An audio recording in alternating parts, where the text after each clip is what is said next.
शिवसेनेनं राज ठाकरेंना डिवचलंय. गंगाजल शुद्धच आहे. सेना भवनासमोर समाधान सरवणकर यांनी असं भलं मोठं होर्डिंग लावलेलं आहे. गंगाजलावरून राज ठाकरेंनी वक्तव्य केलं होतं.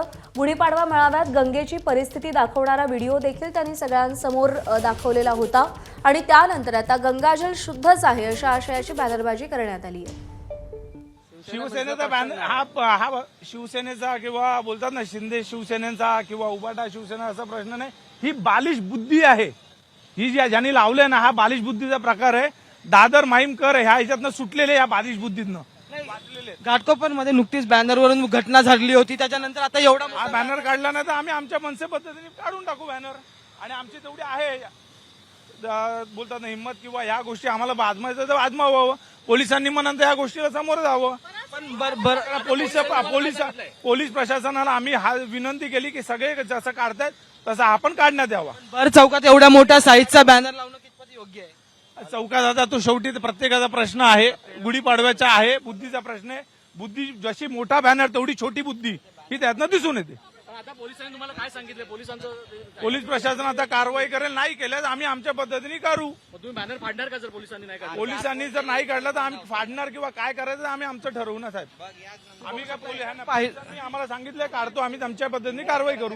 आम्ही आपण जर पाहिलं तर मनसेच्या एकंदरीत सदा सरवणकरांच्या बॅनरवरून वादंग होताना पाहायला मिळतोय. मनसेचे पदाधिकारी संतोष या ठिकाणी आलेले पाहायला मिळतात. त्यासोबतच मनसेच्या पदाधिकाऱ्यांना पोलिसांकडून साईडला करण्यात आलेलं. तर दुसरीकडे आता महानगरपालिका जी आहे ती या ठिकाणी आलेली पाहायला मिळते. खरं तर या बॅनरवरून सकाळपासून वादंग होताना पाहायला मिळत होता. आणि त्याच्यात सगळ्यात महत्वाचं म्हणजे गंगाजल शुद्ध आहे पण काहींच्या विचारांचे काय असा थेट रोग जो आहे तो या बॅनरवरून राज ठाकरेंवर निशाणा साधण्याचा प्रयत्न केला होता. आणि आता मनसेकडून भूमिका घेतल्यानंतर महानगरपालिका इथं ऍक्टिव्ह मोडमध्ये आलेली पाहायला मिळते. मनसेकडून जो आहे तो बॅनर काढण्याचा मुद्दा उपस्थित केल्यानंतर आता महानगरपालिकेकडून जो आहे तो हा बॅनर उतरवताना आपल्याला पाहायला मिळतं. महानगरपालिकेचे एकंदरीत काम कर्मचारी जे आहेत ते या ठिकाणी आलेले आहेत आणि हा बॅनर उतरवण्याचं काम जे आहे ते या ठिकाणी सुरू झालेलं. खरं तर दादर सेना भवनच्या चौकात सिग्नल समोर हा एवढा मोठा बॅनर लागण्यात आला होता.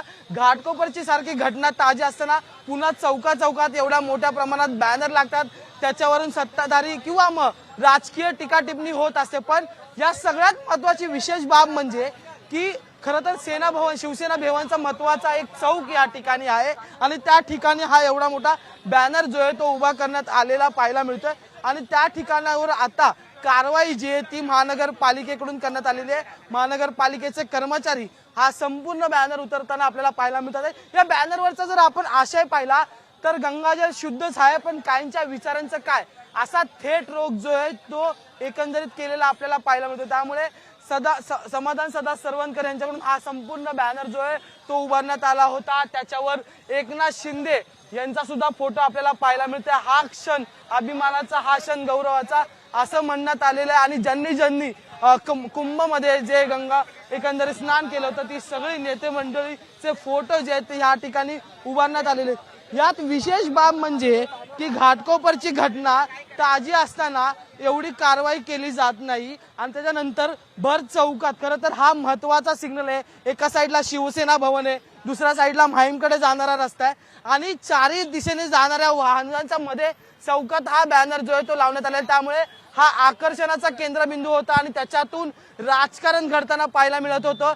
थेट राज ठाकरे यांच्यावर या बॅनर मधून टीका करण्यात आली होती. आणि त्याच्यात सगळ्यात महत्वाचं म्हणजे त्याच्यानंतर मनसे जी आहे ती ऍक्टिव्ह मोडमध्ये आलेली पाहायला मिळते. आणि हे सगळं थांबवण्यासाठी पोलीस प्रशासन आणि त्याच्यानंतर आता महापालिका प्रशासन हा बॅनर काढण्यासाठी या ठिकाणी पोहोचलेली आहे. व्हिडिओ जर्नलिस्ट प्रशांत मानेसह मी अजय माने, एबीपी माझा, मुंबई. एबीपी माझा, उघडा डोळे बघा नीट.